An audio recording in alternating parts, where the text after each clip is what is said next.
this is our second lecture in a series of 3, but tonight we're going to have a lecture in history, which is a good change. I'm speaking slightly biased because I studied history as an undergraduate, and Professor Rebecca Rist here was actually my professor. I greatly enjoyed her lecturing then, and so I asked her if she could give a lecture here. And so we'll be talking about, you can see the title, Antipope, Schism and the medieval papacy, which still is, and it's very relevant to this day. Especially the word right in the middle. But it's good. Yes, sorry.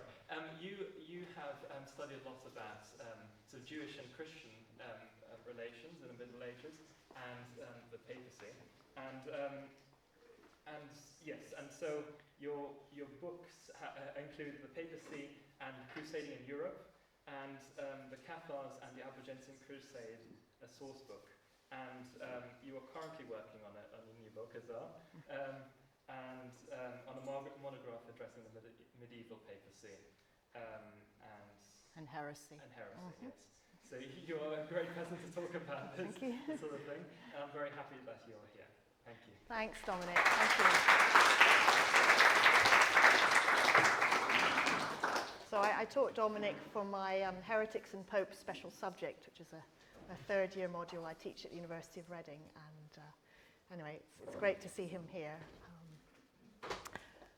So thank you very much to the Thomistic Institute for inviting me to give this paper here at Blackfriars, Oxford this evening on the subject of medieval antipopes. So I don't have any handouts, but I have got a simple PowerPoint with sort of key names and key dates. I realise that there probably aren't that many medievalists among you this evening. Anyway, I'm very happy to take questions at the end, and I realise I'm talking to a mainly Catholic audience this evening. So, according to the well-known medieval historian Lester Little, his entry Antipope in another famous medievalist, Joseph Strayer's Dictionary of the Middle Ages, 13 volumes, Charles Scribner's Sons, New York, 1982 to 1989, I quote, "An antipope is someone who is said to hold the office of the Roman pontiff on the basis of a false or illegal claim." Historically, the Catholic Church has produced men whose elections to the throne of St. Peter were deemed, either in their own day or retrospectively, to be invalid. Perhaps most famous are those of the late Middle Ages, the 14th and 15th centuries, during the Great Western Schism, 1378 to 1417. By contrast, in this paper, I'm concerned with earlier antipopes of what we call the High Middle Ages, men of the 11th and 12th centuries. Interestingly, there are no recorded antipopes for the 13th century, who claimed the papal throne at a time when secular leaders, and in particular the German emperor, strove to control the papacy through the appointment of their protégés. During this period, the papal curia, the papal court at Rome, was often riven by disputes between rival cliques that led to turmoil and accusations of schism and even heresy. The struggles of the 15 men in the 11th and 12th century whom the Annuario Pontificio, that is, the annual directory of the Holy See, lists as antipopes, were crucial for the growth of papal power and the development of the papacy in the High Middle Ages. The 15 men in question are as follows: Gregory VI, Benedict X, birth name John Mincius, Honorius II, birth name Peter Cadalus, Clement III, birth name Guibert of Ravenna, Theodoric, Albert, Sylvester IV, birth name Maginulf, Gregory VIII, Maurice Burdanus, Celestine II, Teobaldo, Anacletus II, Pietro Pierleoni, Victor IV, Gregorio Conti, another Victor IV, just to confuse you, Ottaviano of Monticelli, Pascal III, Guido of Crema, Calixtus III, Giovanni of Struma, and finally Innocent III, Lando of Sese. So as you can see, I've listed both their papal name and their birth name on the PowerPoint slide. So these are the 15 men of the 11th and 12th centuries that I'm investigating tonight. Discussion of these men in the historiography tends to fall into two groups. So you get two sort of camps of historians. The first camp are those, particularly Catholic historians, who view the election of a rightful pope, as distinct from an antipope, as divinely inspired by the Holy Spirit.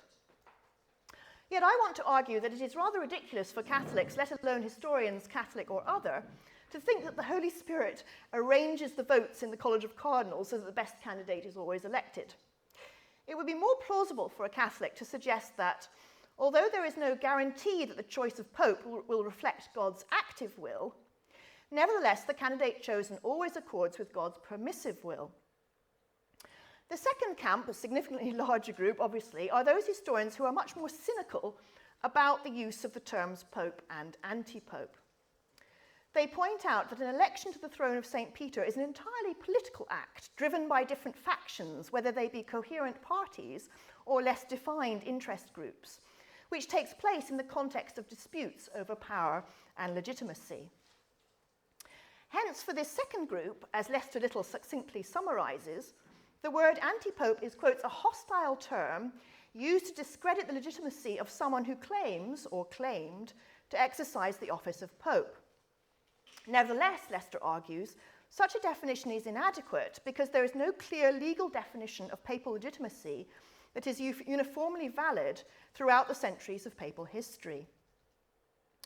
Furthermore, he adds that because the charge of being an antipope is often made retroactively, long after the claimant's lifetime, this makes the term even more contentious, and that the need of Catholics to make such posthumous charges arises out of, quotes, a need to establish a precise, unbroken line of legitimate holders of the papal office from the very beginning to the present. On this reading, Little and many other historians have come to the somewhat extreme and, I would argue, cynical conclusion that, quotes, it would be simpler and more honest to call everybody a pope who had ever claimed seriously and with a lucid mind to be the pope and whose claim was taken seriously by other people. To the contrary, I shall argue, or suggest at least in this paper tonight, that to take such a line is to hold a very odd idea of what the medieval Catholic Church was and claimed to be. I will argue that the developing conciliar legislation of the 11th and 12th centuries, and it is very much developing, and particularly three key milestones, the Lateran Council of 1059, the Lateran Synod of 1133, and the Third Lateran Council of 1179, show that for each contemporary, quotes, antipope, there was preceding binding conciliar legislation, not just church tradition, although this was also important, which indicates that his election was rightly deemed invalid, whatever his political or personal motives. Hence, I will argue that the elections of the antipopes of the 11th and 12th centuries were indeed invalid on their own terms and were rightly viewed as such by both contemporaries and later observers. I wish to emphasize here that in this paper I'm not concerned with exploring the elections of those men who did secure recognition in the Annuario Pontificio as rightful popes. As we all know, some of these were clearly elected canonically according to preceding binding conciliar legislation, and so valid on their own terms, and some were decidedly not. In the latter case, for example, I could cite the notorious case of Gregory VII, who I'm sure you know, of 1073 to 1085, who was elected in the, quotes, traditional, but I would argue by then, as we shall see, canonically superseded, way of popular acclamation. Although here, as a caveat, we should note that, as we shall see, acclamation by the clergy and people, the cleros et populus, had traditionally been and did remain a significant facet of a papal election to which popes continued to aspire. Or, for example, another problematic case, we could take the case of Urban II, 1088 to 1099, who was elected by only a small meeting of cardinals, which was important, but by this period arguably not representative enough papal electoral body. Now, that subject would be a fascinating one to pursue, but one which I don't have the time to tackle this evening. So my aim in this paper is to examine the elections of those 11th and 12th century men who did not secure recognition as the rightful heirs to the throne of St. Peter, and who, of course, we know of today as these antipopes. An important starting point for understanding papal elections in the medieval period is to note that it is generally agreed that before the 11th century, popes had been elected in differing ways. They might be appointed by the Roman aristocracy or by the German emperors, who probably, since the time of the Merovingian king Clovis, circa 466 to 511, and certainly from Charlemagne, 742 to 814 onwards, saw themselves as the special temporal guardians of the papacy. Or another way they might be elected was by being popularly acclaimed, as we've already mentioned, by the people of Rome. Nevertheless, I would argue before the 11th century there are two abiding features of the many confused and sometimes downright disreputable elections to the throne of St. Peter. The first is the involvement of this clergy and people, kleros et populus.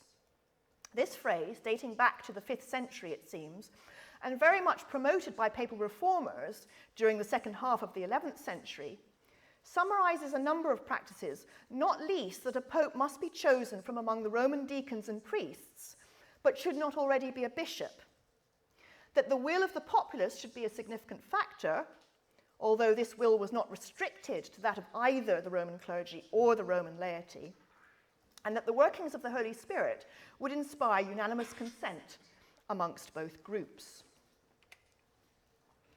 The second abiding feature of papal elections is the presence of an electoral body, if only in embryonic form. As we know, the word cardinal is derived from the Latin cardo, a hinge, which signified that the role of the cardinals was to act as a hinge between the earthly governance of the church and divine guidance from the heavens, particularly in papal elections. It appears that the office of cardinal had gradually evolved during the first millennium from among the Roman clergy. The first time the word cardinal is used in the Liber Pontificalis, which is a book of biographies of purported popes from St. Peter up until the 15th century. So within the Liber Pontificalis, it appears for the first time specifically in the biography of Pope Stephen III, sometimes referred to as Stephen IV. There's a problem with the numbering. Anyway, his pontifical dates are 768 to 772, where we learn that a Roman synod, the Lateran Council of 769, decreed that the Roman pontiff should be elected from among the cardinal deacons and cardinal priests of the various titular churches scattered around Rome. From the scant primary sources, it appears that cardinal deacons, believed to be the direct theological descendants of the original 7 apostles of Acts 6, were the first of the 3 classes of a college of cardinals to be formed, followed by cardinal priests and then cardinal bishops. Certainly by the 11th century, by the pontificate of Leo IX, 1049 to 1054, probably by about 1050, a college of some sort was playing an integral part in contemporary papal reforms. Yet, before the mid-11th century, there was no definitive rules for electing St. Peter's successor. The 10th century had been a disastrous time for the papacy. What Eamon Duffy, in his book Saints and Sinners, A History of the Popes, New Haven, Connecticut, Yale University Press, 1997, calls its dark century, when popes were either appointed by German emperors or by Roman aristocratic factions, and the senior clergy had little control over their choice of pontiff. But from the mid-11th century onwards, the Curia, the papal court at Rome, became more organized, and we can recognize a desire to formalize and standardize the process by which the successors of St. Peter were elected. By the mid-11th century, the importance of the 7 cardinal bishops of the Italian sees of Ostia, Porto, Santa Rufina, Sabina, Palestrina, Albano, and Frascati were definitely emerging, as were the processes of election, consecration, coronation, and enthronement.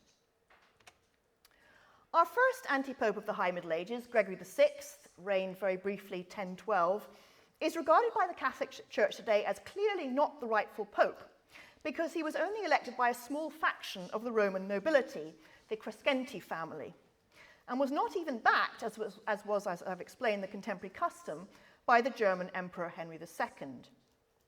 His rival, Benedict VIII, 1012 to 1024, was duly elected and became known as the rightful candidate. But in the mid-11th century, we come to our first milestone with the introduction of a significant new factor in papal elections. The decree in nomine Domini, 13th of April 1059, of the Lateran Council of that year, 1059, held at the beginning of Nicholas II's pontificate, this is Gerard of Lorraine, 1058 to 1061 as Pope, was promulgated with the precise purpose of preventing any repetition of such elections as that of John Mincius, who reigned as Antipope Benedict X from 1058 to 1059.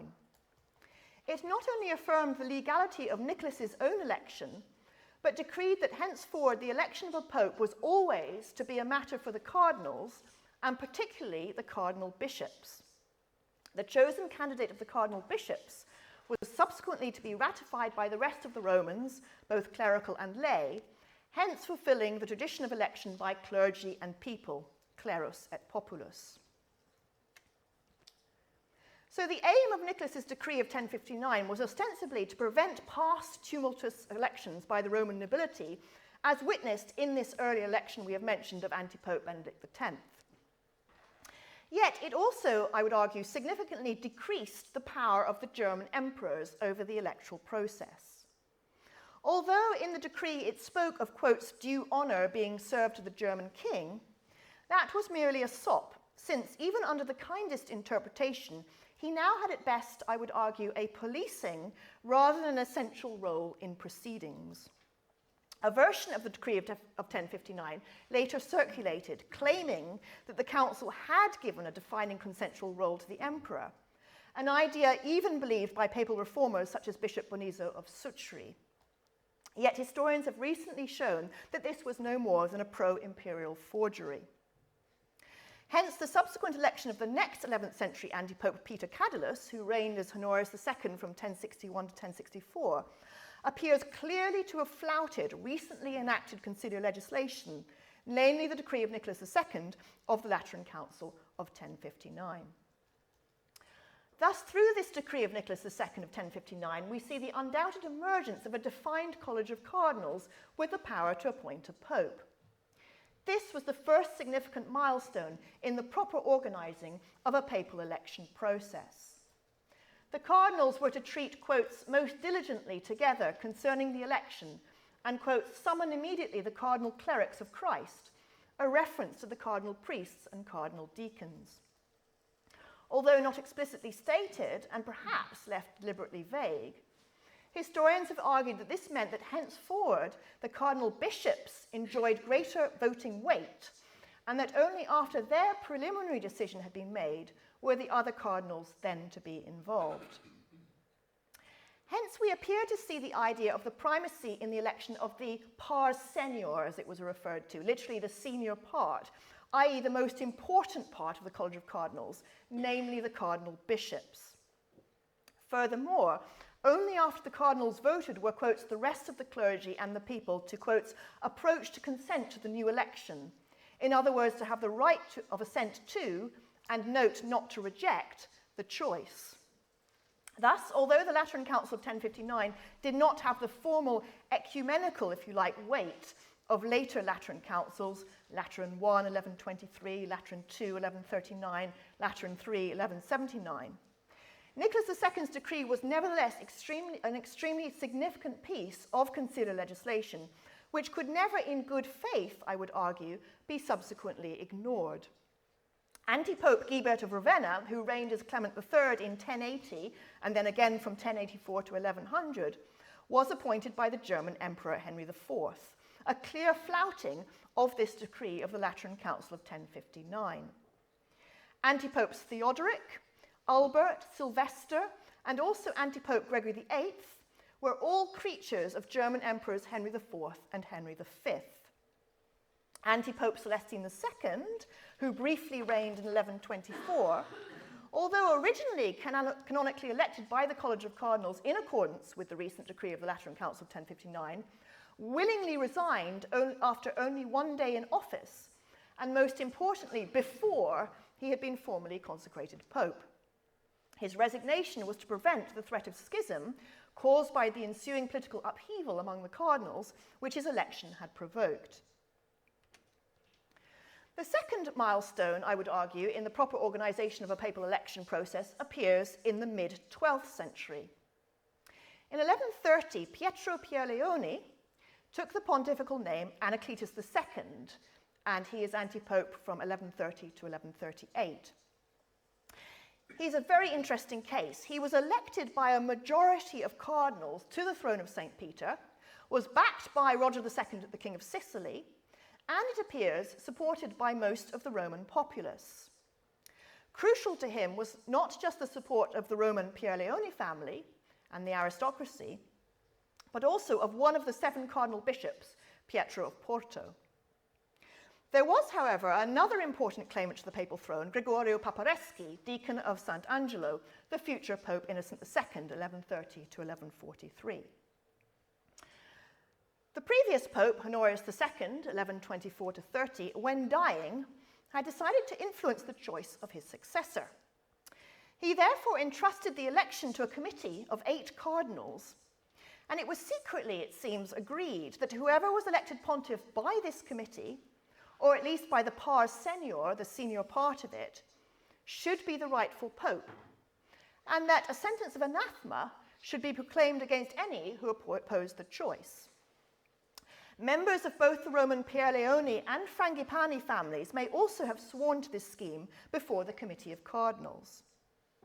Nevertheless, Pietro Pierleoni himself refused to swear, and a dying Honorius II had to be wheeled out in front of the Roman crowds to convince them that the Pope was still alive and that they could not, therefore, acclaim their choice.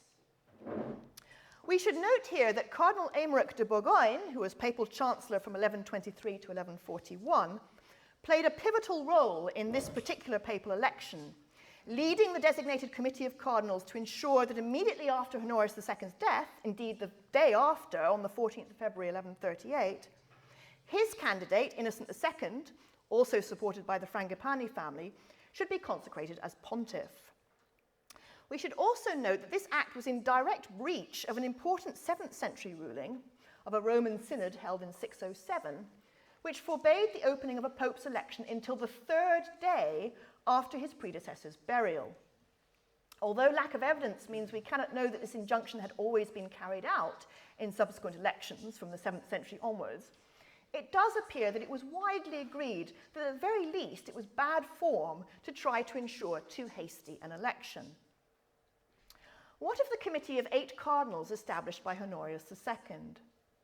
It appears to have consisted, as far as our evidence shows us, of 2 cardinal bishops, 3 cardinal priests, and 3 cardinal deacons. Yet, although originally comprised of 8 cardinals, the politics means that it appears that the number quickly dwindles so that only 6 were left on the committee.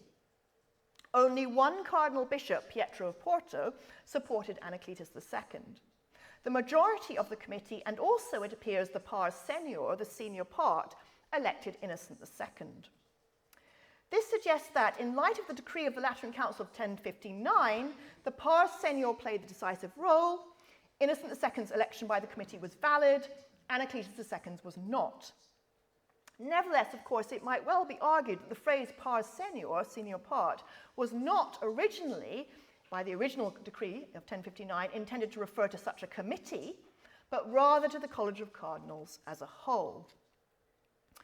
There is also the further problem that Innocent II was elected by a minority of cardinals in comparison to Anacletus II's majority, although historians do differ in their views as to the size of that majority and minority. So Barraclough is different from Ullman, who's different from Morris, who's different from Duffy, etc. We should also note that it appears Innocent had the support of 5 of the 6 cardinal bishops, therefore of the pars senior, the senior part of the cardinals. Anacletus, on the other hand, had the support of the older cardinals. By contrast, Innocent had the support of 19 cardinals, but of only 2 who preceded the pontificate of Pascal II, Pope from 1099 to 1118. This support by the younger cardinals was not in itself, of course, a decisive electoral factor, but I would argue it indicates a change, if you like, in the direction of travel of the College of Cardinals, away from the idea that the choice of the pars senior was of paramount importance. In the event, it appears the choice of Innocent II by the 4 cardinals of the committee was eventually accepted by both the greater portion of the total number of cardinals who ended up taking part in both the election of Innocent II and of Anacletus II. It also appears that Innocent II had the backing of the more senior members of the college. To summarize, Innocent II was elected first. He appears to have been elected by both the majority and the pars senior of the committee, which had been appointed to select a successor to Honorius II. He also seems to have been elected by 5 out of 6 of the cardinal bishops of the College of Cardinals, whose defining role, you will remember, in elections had been emphasized by the 1059 decree of Nicholas II. We should add that Innocent II was also subsequently consecrated by 2 out of the 3 cardinal bishops, those of Albano and Ostia, to whom the right of consecrating the Pope was traditionally by now reserved. There were, however, as we've seen, also serious problems with Innocent II's election, since it was carried out so hastily. Hence, in the rival elections of Anacletus II and Innocent II, both, rather than just one side, disobeyed important contemporary and more ancient rules.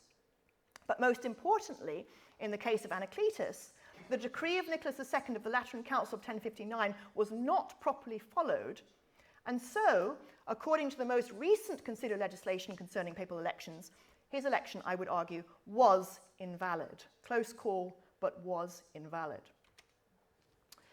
Hence, we see that the effect of Antipope Anacletus II's election and brief reign was very important in highlighting contemporary disputes about the superior status, particularly of the cardinal bishops. It therefore signalled, if you like, a second milestone in the development of papal election processes. This is made manifest in the fact that it was during the pontificate of Innocent II, now Pope, 1130 to 1143, that a Lateran synod in 1133 articulated for the first time a difference in the status of the classes of cardinals. There now resulted a clear distinction between cardinal bishops, described at the synod as the Pope's episcopal brethren, and other cardinals, the cardinal priests and cardinal deacons who were not. Yet historians have also argued that as early as the 1080s, 11th century papal reformers were beginning to emphasize that cardinal bishops, cardinal priests, and cardinal deacons en masse should take a central role in electing a pope. This was their response in the 11th century to anti-popes such as Clement III, Guibert of Ravenna, who had himself successfully gained the support of the cardinal deacons and cardinal priests for his election. Certainly, I would argue that from the 1130s onwards, so now in the 12th century, but during this pontificate of Innocent II, we definitely begin to see a wider acknowledgement among the Roman clergy that all 3 classes of cardinals should take a central role in electing a pope. There should therefore be no priority for the cardinal bishops, who up to this point, by the decree of the Lateran Council of 1059, had performed that determining role. I would argue that without the historical phenomenon of the schism of 1130 between Anacletus II and Innocent II, the need to clarify and define the respective roles of the cardinals in the college through conciliar legislation might never have been brought so openly and pressingly to the fore. After the death of Antipope Anacletus II, we have Gregorio Conti, Antipope Victor IV, who reigned briefly in 1138, briefly hailed as Pope, having been chosen by some of those cardinals who had previously supported Anacletus. Victor, however, was soon persuaded by Pope-maker Bernard of Clairvaux, 1090 to 1153, to step down in favour of Innocent II after only 8 weeks. Victor was certainly not elected in accordance with either the legislation of the Lateran Council of 1059 nor the Lateran Synod of 1133. Hence, no contemporary conciliar legislation validated his election. Although briefly restored to the cardinalate, he was subsequently one of those who, as a former supporter of Anacletus II, was declared condemned and deposed from office at the Second Lateran Council of 1139. The third milestone in the proper organising of a papal election process comes with the election of Orlando Bandinelli to the papal throne as Alexander III, 1159 to 1181, so the mid to late 12th century. Alexander's election was canonically correct, according to the most recent contemporary conciliar legislation concerning papal elections. In other words, he was correctly elected by the College of Cardinals in accordance with the decree of Nicholas II of the Lateran Council of 1059. He was also elected by the cardinal bishops and by a clear majority of cardinal priests and cardinal deacons, again in accordance with the attempt of the Lateran Synod of 1133 to distinguish between the different types of cardinals, and the growing movement we have discussed from 1130 to emphasize the electoral role of the College of Cardinals en masse. Thus, as we shall now examine, Alexander III was elected by both a much larger and a more legitimate party than his rivals to the papal throne. Indeed, there were no less than 4 antipopes during Alexander's long reign. Another Victor IV, just to confuse you, Ottaviano of Monticelli, Paschal III, Calixtus III, and Innocent III. Here we see the emergence once again of rival clerical parties in Rome and competing cardinals backed by the German Emperor Frederick I Barbarossa. By contrast to the election of Alexander III, the election of Victor IV was very dubious. According to, albeit partisan sources, Victor was supported by a number of Roman senators who were supposedly bribed and by some of the Roman laity. He also enjoyed the support of some of the Roman clergy, in particular the canons of St. Peter's Basilica. He even, it appears, was supported by a handful of cardinals. Yet undoubtedly his main supporter was the Emperor Frederick himself. Having purportedly snatched the papal mantle from Alexander III at his enthronement in Rome, Victor was declared pope at an imperial assembly at Pavia. He was keen to emphasize that his election was valid because the cardinals who had elected him and supposedly done the will of the Roman clergy and people had supposedly done the will of the Roman clergy and people. Hence, he made a direct appeal to this traditional idea of election by the clergy and people, clerus et populus. By contrast, supporters of Alexander III also maintained not only that the election of a pope, and so his own election, belonged to the cardinals alone, and hence in no way to the emperor, but that Alexander also amply fulfilled this traditional criterion of election by the clergy and people. Certainly the sources reveal that Alexander had the backing of the Roman Frangipani family, and arguably, despite its fickleness, for much of the time, of the Roman populace. Thus, indeed, the support of the Roman clergy and people. We recognize that despite the undoubted power by this point of the College of Cardinals, in the mid-12th century, the traditional idea of election by clergy and people remained prominent and important in the continuing propaganda wars. On Victor IV's death, 2 more antipopes swiftly followed. Guido of Crema was elected as Paschal III, and on Paschal III's demise, he was replaced by Giovanni of Struma, who took the name Calixtus III. Once peace finally came between Pope Alexander III and the German Emperor Frederick with the Treaty of Venice of 1177, all 3 antipopes, Victor IV, Paschal III, and Calixtus III, were condemned in the conciliar decree Quod a Praedecessore, which is Canon 2 of the Third Lateran Council of 1179. Ottaviano of Monticelli, i.e. Victor IV, and Guido of Crema, i.e. Paschal III, were excommunicated and anathematized posthumously to annul their consecrations and decrees. Giovanni of Struma, i.e. Calixtus III, was excommunicated and anathematized, but this time during his own lifetime. Hence, the Third Lateran Council of 1179 was important for excommunicating and anathematizing 3 antipopes of Alexander III's reign. But even more crucial for our discussion, it emphasized, but also importantly nuanced, some of the principles of the election process of the College of Cardinals, as laid down by Nicholas II at that Lateran Council of 1059 and at that Lateran Synod of 1133.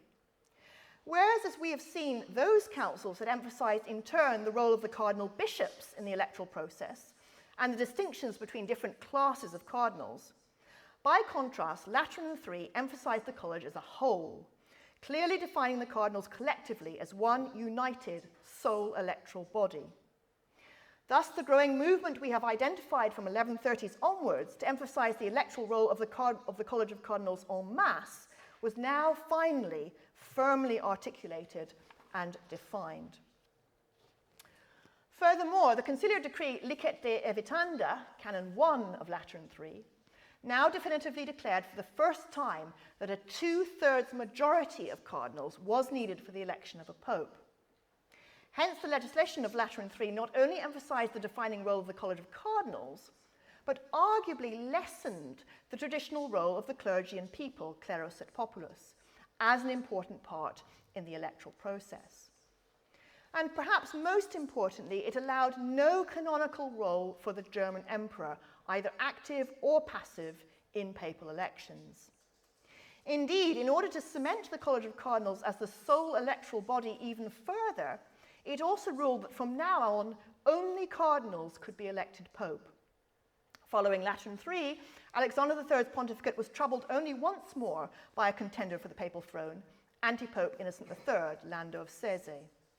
He was a product of yet another aristocratic faction in Rome, this time the powerful Tuscolani family, but he and his supporters were quickly defeated and condemned. What conclusions can we draw from this very brief analysis this evening, which I've conducted? The test for validity appears to be whether a papal election fulfilled criteria regarded as crucial by contemporaries: the involvement of the clergy and people, and even more importantly, the choice of the College of Cardinals. For the latter, the decree of Nicholas II of the Lateran Council of 1059 was definitive. Once that marker had been set down, it served as the benchmark for all future elections. By contrast, the active involvement of the German emperor in the election process, so important in earlier papal elections, particularly those of the early 10th century, dwindled. The emperor continued to try to impose his choice in elections, but the papacy now had enough canonical ammunition to resist.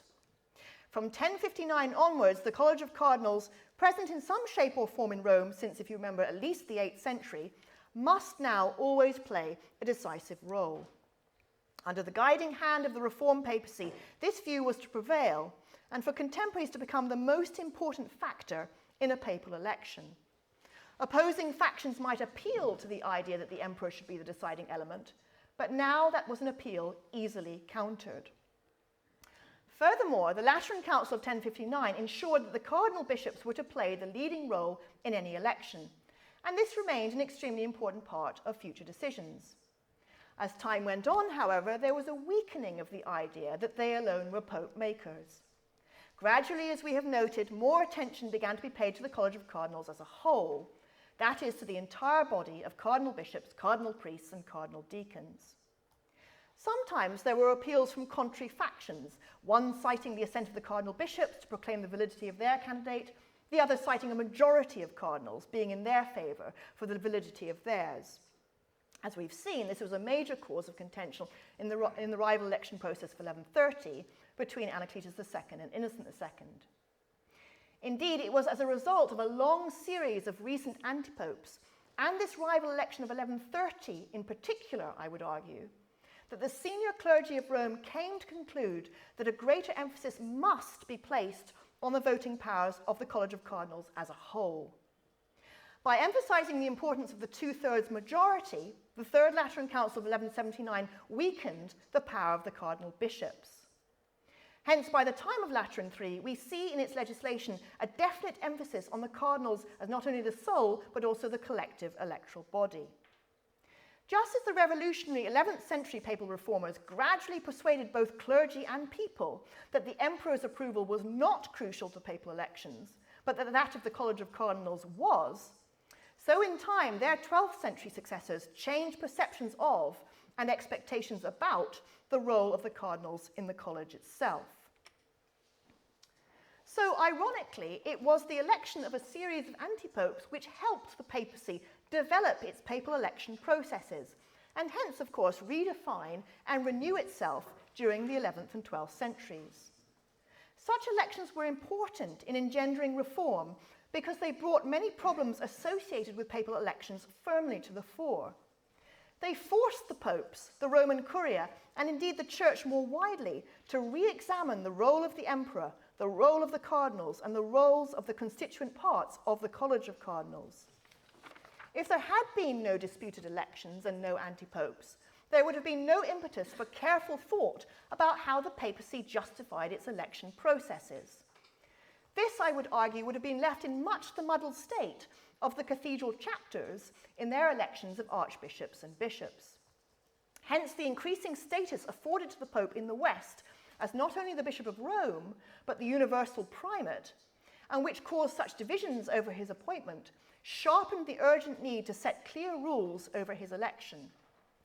As so often in the history of the papacy, medieval popes eventually rose to the challenge and responded to the changing circumstances of their times. What is my overall conclusion? I'm arguing against a recent trend in the historiography that those in the 11th and 12th centuries who are listed as antipopes in the Annuario Pontificio, I'm arguing these are correctly and rightly named. This is not just because most contemporaries regarded their elections as morally dubious through partisanship, bribery, and corruption, although that was sometimes the case. After all, there was doubtless partisanship, bribery, and corruption in the election of a number of medieval and possibly other popes, and we should not pretend otherwise. It was also, much more importantly, because in accordance with the conciliar legislation of their own day, which sought to clarify the way a pope was elected, and which was widely known in the city of Rome, the election of these men was indeed uncanonical. Antipopes are not, I would argue, to return to Lester Little, quotes, all those on the list of popes whose legitimacy had ever been seriously challenged, since, as he himself points out, on that reasoning one could argue for the invalidity of many other pontificates. Rather, I would argue, we should see the Catholic Church as an institution which has developed, and I would argue is still developing, its rules. Its members are always players within a particular historical framework. The legislation medieval popes and their councils enacted must be understood on its own contemporary merits, as it was known and understood by those contemporaries, not with the benefit of hindsight. Hence, an antipope is an antipope if he has not been elected in accordance with the contemporary canonical rules of the Church, i.e. the rules of his own day. That is the key to understanding why the antipopes of the 11th and 12th centuries really were antipopes then and remain antipopes now. Thank you very much.